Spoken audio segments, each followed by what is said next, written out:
Hello, this is Robin Sampson with BibleJournalLove.com.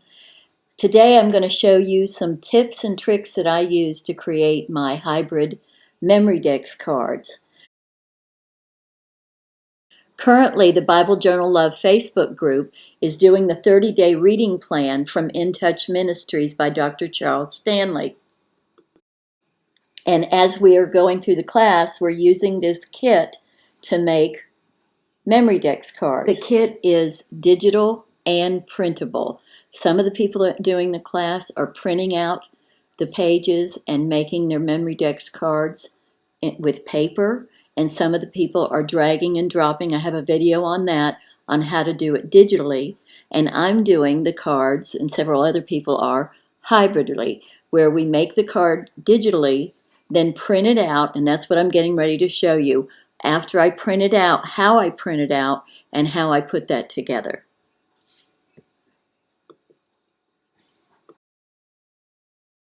So this is the card that we'll be working on today. I'm going to show you how I laid it out and printed it out, but here's a couple more cards that you can see that I've made. They're not in order right now. Once I get them in order and I'll put in the little box that I'm making, I'll do a flip through on YouTube.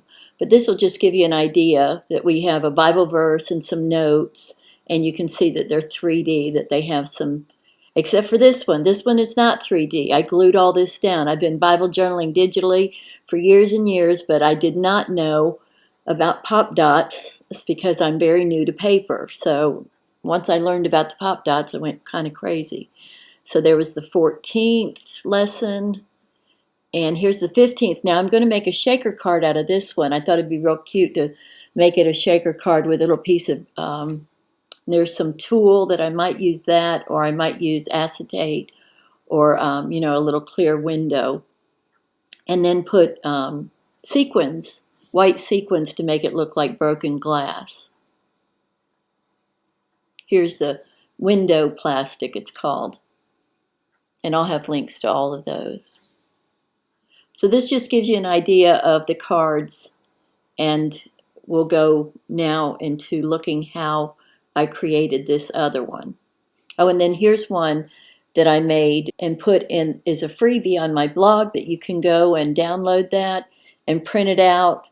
My little corners there are getting kind of roughed up because I'm taking them in and out of my Rolodex. You won't have that problem. So you can download all the elements to this and make it yourself. I made these cards in Photoshop, and you can make them in Photoshop Elements in a new program called Photopea, which is free online. There's no investment. I made an entire video on how to do it. You can go, and I give you free art to make it. So this is the card we're going to work on. I've already got the card laid out in Photoshop, but what I need to do is change the background, my canvas size, to 6 3/4 inches wide by 9 1/4 inch tall, so it will fit with my Cricut Maker.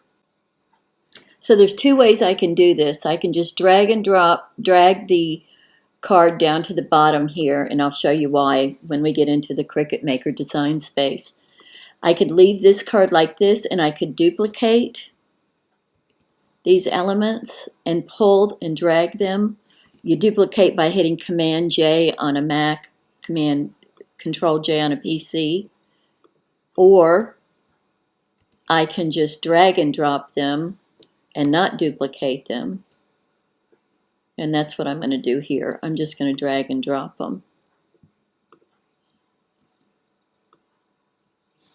because I remember how I've got this laid out, so I don't need the elements there.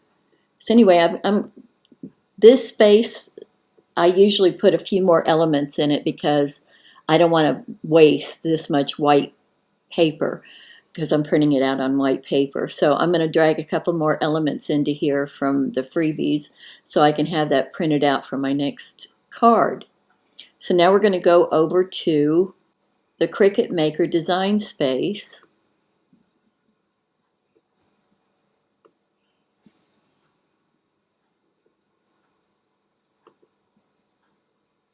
And I'm going to upload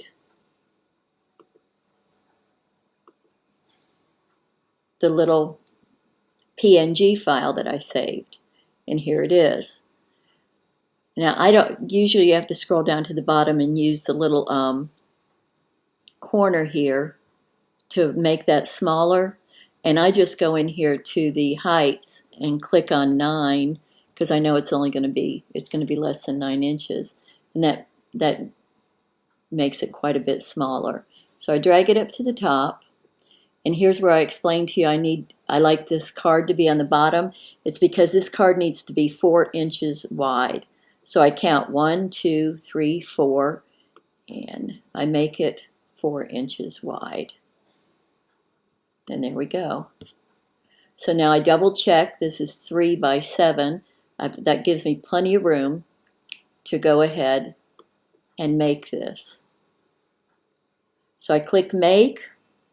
And this tells me how to put it on the Cricut mat, which it doesn't really matter even if I don't put it on exactly, because what the Cricut Maker does is it reads this black registration line, and it already knows how it's going to cut this out. It's already programmed to do that. So all we have to do is click Continue and then Send to Printer.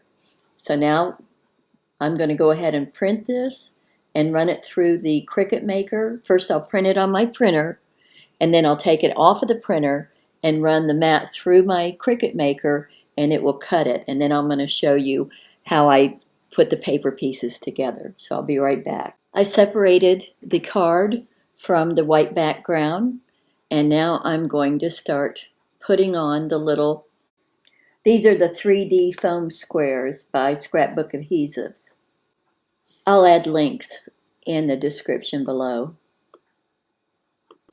I have another video doing this with the bunny cards, and I left the embellishments on the card as I printed it out and then added the embellishments on top, so you can try that too.